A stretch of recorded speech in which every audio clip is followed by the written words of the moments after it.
Hi, good evening.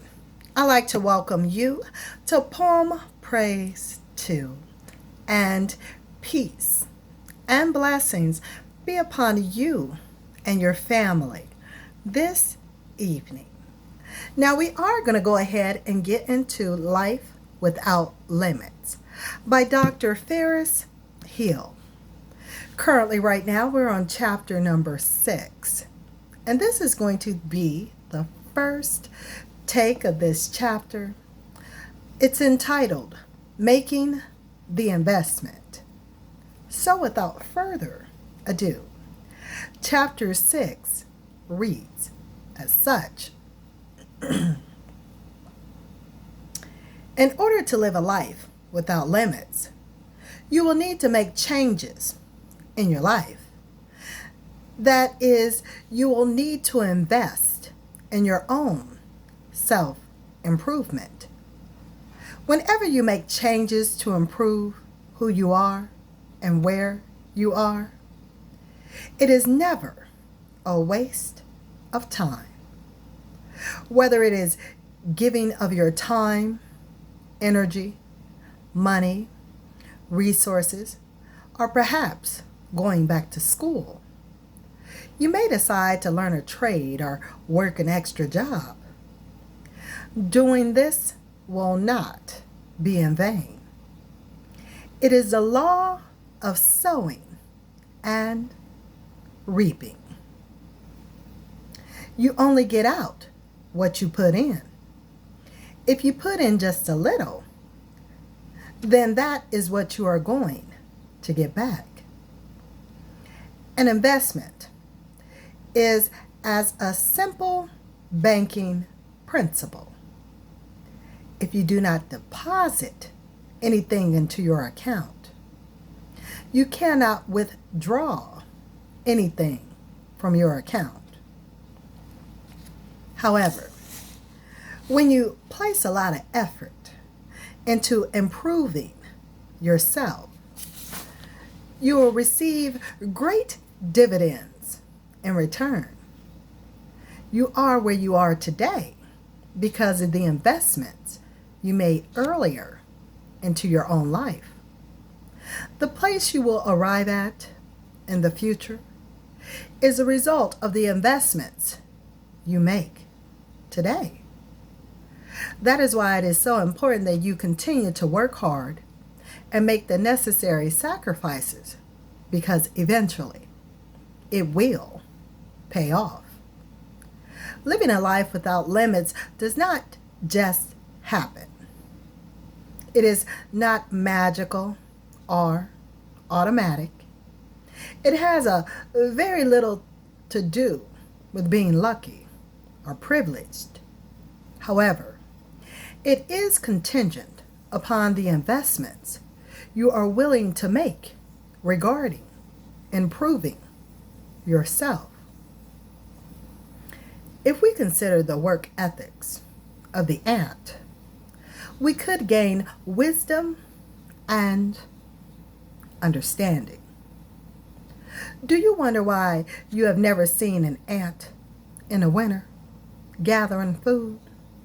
The ant stores its food supplies in the summer, allowing it to hibernate in the winter. The ant is known for storing provisions in the summer and gathering its food at harvest. The ant has no commander, no overseer, and no ruler. Yet ants systematically invest in their future every year by doing this. We can learn a lot from the ant and its diligence to secure its provision during harvest. That is what making investments in yourself and in your life is all about. We make investments in our youth. That is in the springtime of our lives, and also in middle age years of our lives, which is the fall season of our lives, so we can be securely provided for at the end of our lives. That is in the winter season in our lives. By doing this, we will not have to struggle in the later years of our lives. Thus, when the storm of life comes, we will feast on the investments that we made in the earlier years of our lives. The story of the ant reminds me of another story about a wise man and a foolish man. Can you guess why one man was considered wise and the other man was called foolish? The wisdom, or foolishness, of each man was shown to everyone by how he invested in himself by building a home for himself and his family, and in how he invested in his own life. The wise man built his house on the rock. That is, he exercised faith. He went back to school. He had a good work ethic. He surrounded himself with the right people. He invested in himself. Therefore, when the winds blew, the rain came, the waves roared, and all kinds of bad weather came on shore and hit his house. His house stood and did not fall. However, the man who was called foolish built his house upon the sand.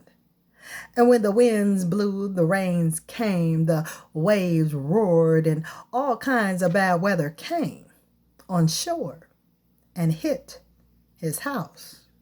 His whole house collapsed because he did not make the proper investment in himself, his home, his family, nor his own life.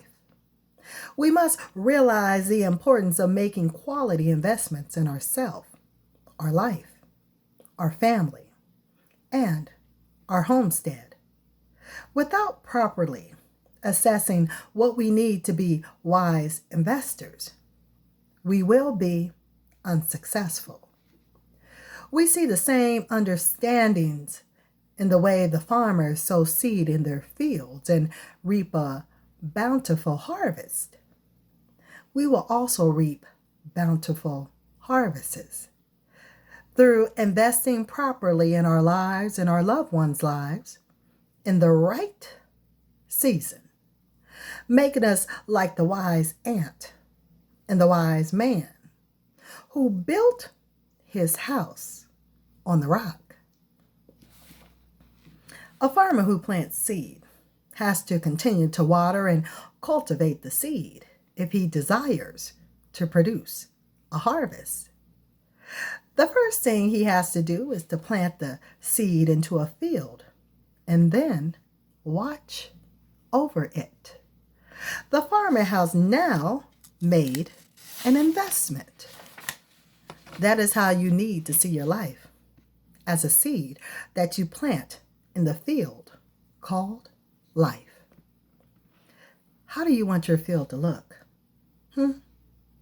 What kind of crops do you want to produce in your field?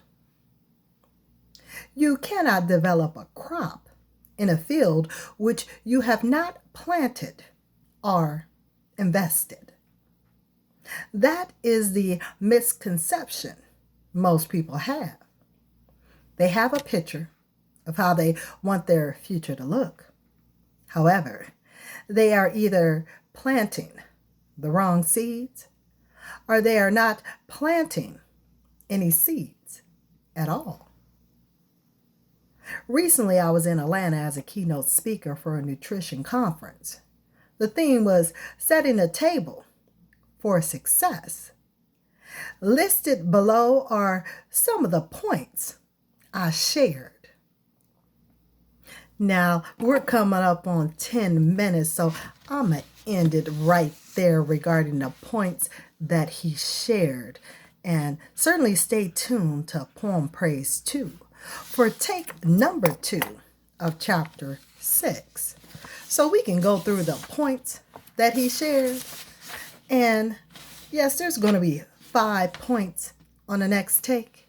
But until then, I certainly want for you to be well, to take care, to be blessed, be safe, and it beeth thy will. I'll talk with thee soon here on Poem Praise 2. So, until next time, later, y'all.